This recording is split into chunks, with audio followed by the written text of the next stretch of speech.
NEET 2020 में एक question पूछा गया और क्वेश्चन जिस टॉपिक से पूछा गया उस टॉपिक का नाम था डाइपोल मोमेंट। क्या पूछा गया है इस क्वेश्चन में? पूछा है कि आपको ये बताना है कि यहाँ पे जो ऑप्शंस दिए हुए हैं इनमें से सबका डाइपोल मोमेंट जीरो किसका है, कौन से सेट है। तो आइए हम डाइपोल मोमेंट देखते हैं किस तरह से निकालते हैं। डाइपोल मोमेंट जिसे हम म्यू से रिप्रेजेंट करते हैं, Q इंटू डी इसका फॉर्मूला होता है, इसकी यूनिट है डिबाई है। आइए देखते हैं ऑप्शन ए में दिया हुआ है अमोनिया NH3। हमें सबसे पहले स्ट्रक्चर बनानी होती है, N एक H 2H 3H।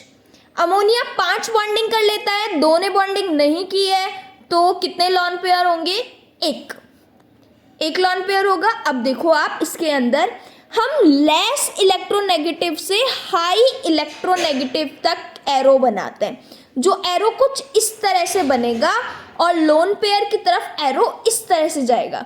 तो जो हमारी स्ट्रक्चर होगी वो इस तरह से डाइपोल मोमेंट को रिप्रेजेंट करेगी, जो यहाँ पे ग्रोथ ही करवाएगी।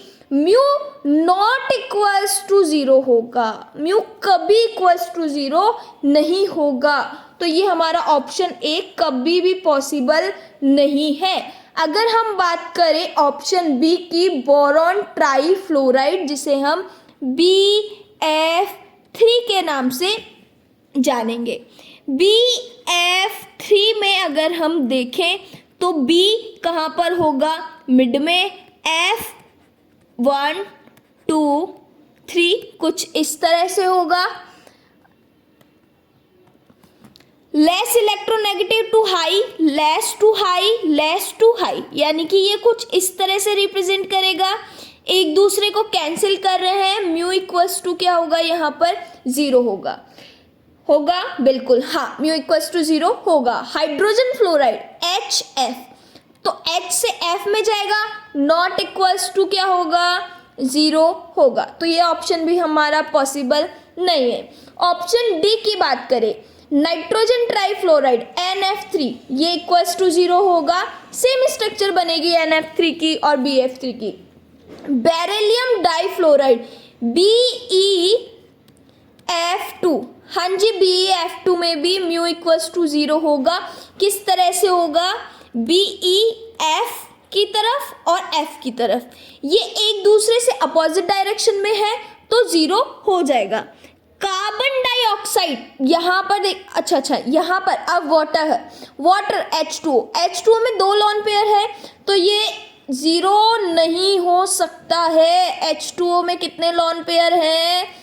2 लॉन पेयर हैं, जो कि इसकी डाइपोल मोमेंट को ग्रोथ ही करवाते हैं। किस तरह से? देखो, less to high, up and up, कहीं भी कैंसिल नहीं हो रहा है, mu not equals to zero है। तो ये ऑप्शन भी हमारा नहीं हो सकता है। तो हमारा करेक्ट ऑप्शन तो बिना निकाले ही डी हो गया, लेकिन फिर भी हम निकाल लेते हैं कि डी ऑप्शन किस तरह से हुआ है। BF3 mu equals to zero होता है। Beryllium dichloride BeF2 mu equals to zero होता है, अभी देखा है। CO2 carbon dioxide mu equals to zero होता है। किस तरह से होता है? C double bond O, less to high, तो यहाँ पे हमारा म्यू क्या होगा? जीरो होगा।